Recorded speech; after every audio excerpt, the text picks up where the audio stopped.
In this question, we have organic chemistry involving ethanol. So ethanol is this CH3, CH2OH. If I start drawing things in skeletal, I will be better equipped once I draw it out and I can see what is happening there. Carbon from 4 bonds, so there's CH3 there. Carbon from 4 bonds, 1 and 2, so there is 2 hydrogen there. We always show hydrogen bonded to oxygen or nitrogen. It's only the hydrogen bonded to carbon that don't appear in the skeletal formula. CH3, CH2Cl, so again, carbon from 4 bond, there's 3 hydrogen there. Carbon from 4 bond, 1 and 2, so there's 2 hydrogen there. And in this reaction 1, we are going from left to right. So we have replaced or substituted the chlorine with OH. This type of reaction, oops, I don't know why I spelled it wrongly. Type of reaction is going to be substitution. Type of reaction is not mechanism. Mechanism is not type of reaction. Make sure you know in introductory organic chemistry syllabus, type of reaction, all the terminology are stated there. Going from 2 to 1, we have replaced the OH with Cl. That is also, I don't know why I keep on writing it like that. That is also a substitution reaction. We have replaced one group with another. In this reaction 1, you can also traditionally call it hydrolysis because specifically we are hydrolyzing the CCl bond and becoming COH, and we're doing it in the presence of water because we are using aqueous NaOH. So we can also know this reaction 1 as hydrolysis. In this further up reaction on the right, you are distilling, you are heating it actually, heat and distill by the way. Heat and distill immediately with this acidified dichromate 6. So this is chromium plus 6 oxidation number, minus 2 overall oxidation number, 2 chromium plus 7 times minus 2 for the 7th oxygen, each of which is minus 2. You should know that 2 chromium minus 2 plus 14, 2 chromium is plus 12 there, each chromium is plus 6. This is your orange color oxidizing agent, and when they react as oxidizing agent, you're going to go to chromium plus 3 in this chromium 3 plus aqueous, and there is your orange to green color observation as oxidation of the primary alcohol. Because the carbon bonded to the OH is bonded to one other carbon, there is 2 hydrogen there. You can lose the hydrogen on this carbon with the OH. Loss of hydrogen is going to be what you call oxidation. Actually, it's an overall redox reaction because the oxidizing agent will get reduced as it oxidizes the alcohol. So if you write down redox, it will be okay as well. But usually when we say oxidation, what we mean is oxidation of the alcohol, reduction of this oxidizing agent. And when you heat and distill immediately, you are not going to go all the way to the carboxylic acid. You're just going to stop at aldehyde, which is 2-carbonaldehyde. You named it as ethanol. On this far left hand side, you have halogenoalkane, and here you're using NaOH, but this is not aqueous conditioned. So this is in ethanol. This is not in water, meaning to say it is not aqueous. This is a classic type of question where you have substitution versus elimination. If you have no idea what I'm talking about, you should check out my topical playlist under halogenoalkane chemistry. There's something called substitution versus elimination. In there, I outlined, well, in fact, compiled a couple of past year paper questions from my yearly tutorials on places or on occasions where they talk about substitution versus elimination, such as this particular case study. I can tell you that examiners, whatever curriculum, 16 to 18 years old chemistry, they always like to ask you substitution versus elimination. This one is using aqueous NaOH. This substitution there is also known as hydrolysis. As we are talking about halogenoalkane chemistry, we are breaking the CCl, becoming COH. That is aqueous NaOH and reflux. This is NaOH in ethanol. So this is NaOH in ethanol and a reflux there. Okay, so there's the main difference there. The use of the solvent. The use of different solvent is going to favor one reaction over the other. Now the first question, give an equation for reaction number 2. Reaction number 2 is from alcohol to the halogenoalkane. You need the reagent.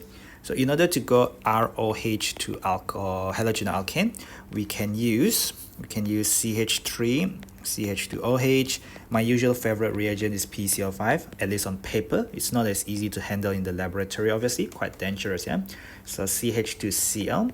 And what happened with the PCl5 is it will chlorinate the OH and this OH comes off, and the oxygen go to the phosphorus, the hydrogen combine with one chlorine, you will get HCl, and you get POCl3. That's the overall reaction. There is alternative for this reaction. If I just write it on top here, you can also use SOCl2. That is called thionyl chloride, SOCl2. You can also chlorinate the OH with Cl. So that's the first thing I will form. I take out the OH, the H combined with the Cl. In both of these reactions, which are very, very exothermic, you will do this at room temperature. Whether you use SOCl2 or PCl5, you do at room temperature. You get steamy white fume of hydrogen chloride gas. It cannot be hydrochloric acid because it's a gas. Hydrochloric acid is aqueous solution. That's the definition of acid, dissolved in water. And of course, the other oxygen goes to the SO there and give you SO2 gas.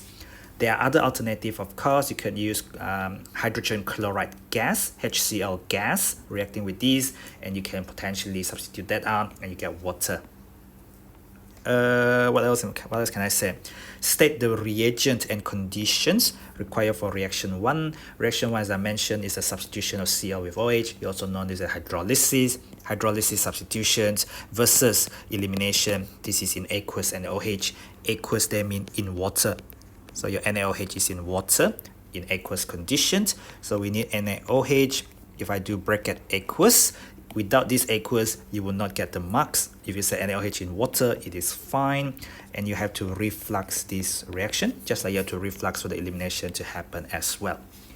Identify the organic product X. So this is elimination. Elimination is going to remove the hydrogen from the adjacent carbon, from the carbon next to the carbon with the chlorine. So what you're going to get will be an alkene plus HCl. So your alkene is just ethene. They say identify, they don't say formula, they don't say name. I could give the formula, CH2 like this, structural formula. I could give ethene. The question didn't specify which one, so you could get away with either of these two. The next one, nitric acid is added to these products of halogenol alkane plus NaOH in ethanol. What would you observe? What we get here is in ethanol, so we would kick out HCl, as I mentioned. HCl like that, is that correct? Yeah, you will kick out HCl, but then the HCl is acidic. Acid will react with the base. And what will happen is instead you get NaCl and you get water, because the HCl product will react and get neutralized by the basic conditions, NaCl plus water there, and also give you alkene. But what is interesting is you have Na plus and also Cl minus. When you add acidified silver nitrate, so this is the acidified, and then silver nitrate. All nitrates are soluble in water. Silver nitrate, as you have used since 14 to 16 years old, O-level, GCSE and IGCSE level chemistry, you will get a precipitation reaction. As you know, when you react these two together, you will get the insoluble white precipitate of silver chloride, and then the other thing is also soluble. So this is not the ionic equation. This is the full equation, so this is not ionic equation. What is more common, however, they usually like to ask you to write an ionic equation. There will be Ag. Actually, that is the next bit of the question. Let me answer the next bit first. They're going to ask you to write Ag plus aqueous plus Cl minus aqueous, and that gives you the precipitate, the white color precipitate of silver 1 chloride. Because this Na plus and NO3 minus, they are spectator ion, year 9 chemistry under balancing chemical equation. So what you would observe is a white precipitate forms. You cannot use PPT because you are not in a practical papers. In a theory paper, I don't think you're allowed abbreviation at all. Last two bits of this whole paper, identify the organic product that was distilled out. If you look at the formation of wine, as mentioned earlier, it was about heat and distill with oxidizing agent. Oxidation of primary alcohol could give you carboxylic acid if you reflux it, but it will give you aldehyde if you heat and distill immediately. So Y is ethanol, or this thing CH3, CHO. That is how you will write the structural formula of an aldehyde. showing the CHO there. Again, identify, so I could write the formula CH3CHO, or I could give the proper name. The name will end with Al. It's called alkanal. There's the family of aldehydes there. For these last 3 marks questions, seems like quite generous. We're going to be thinking about properties of and also intermolecular forces in the alcohol as well as the aldehyde CH3CHO. We know that in aldehyde we just have permanent dipole, because even though we have electronegative oxygen, you do not have hydrogen bonded to the electronegative oxygen. How can you get hydrogen bond between this molecule and another molecule of these? You simply cannot get hydrogen bond formed between them. There is only permanent dipole. When you have alcohol, so obviously, you have hydrogen bonded to the electronegative atoms. You can get, well, you can sketch it out if I want to. So like that, and then I have lone pair on the other alcohol, so like that, and then the lone pair forms a hydrogen bond to the delta plus there. So delta negative, delta plus, dipoles, lone pair on the electronegative atoms. Between the alcohol, there is something called hydrogen bond there. Of course, that is not the actual answer to this question. This previous bit was asking ionic equations, so I better not encroach too much into that space there. So explain in terms of the properties of and intermolecular forces. And the last bit is why this condition ensure or make certain that you collect aldehyde and not the alcohol or carboxylic acid product. So what's happening there is I can say CH3CH2OH can form hydrogen bond between its molecule, and then I also need to mention between the aldehyde CH3CHO, which is product Y, can only form the weaker permanent dipole between its molecule. Both of them are in addition to van der Waals forces, London dispersion, because both of them contain electrons in the molecule, obviously. So I'm not talking about the van der Waals here. But hang on. They did mention intermolecular forces, so perhaps I need to mention the van der Waals forces as well, just in case, because we want to be as complete in terms of the intermolecular forces as possible. So, and van der Waals, which is to do with the London dispersion. If you want, you can use London dispersion, or you can use the term van der Waals forces. All right. Now on to the next one. So we know that the aldehyde can only form permanent dipoles in addition to van der Waals forces. So it seems like I'm running out of space because I've written down both van der Waals and London dispersion forces, but it doesn't matter. Now we can say that therefore the CH3CH2OH will boil at, well, in fact it is the aldehyde that will boil first. The CH3CHO will boil at lower temperature.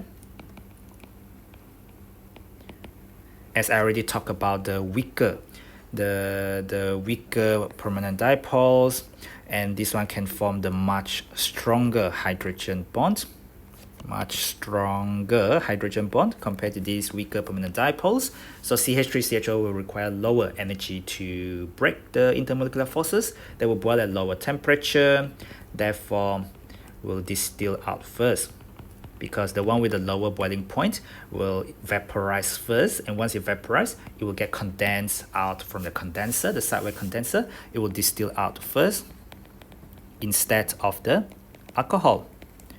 Instead of being oxidized further to carboxylic acid,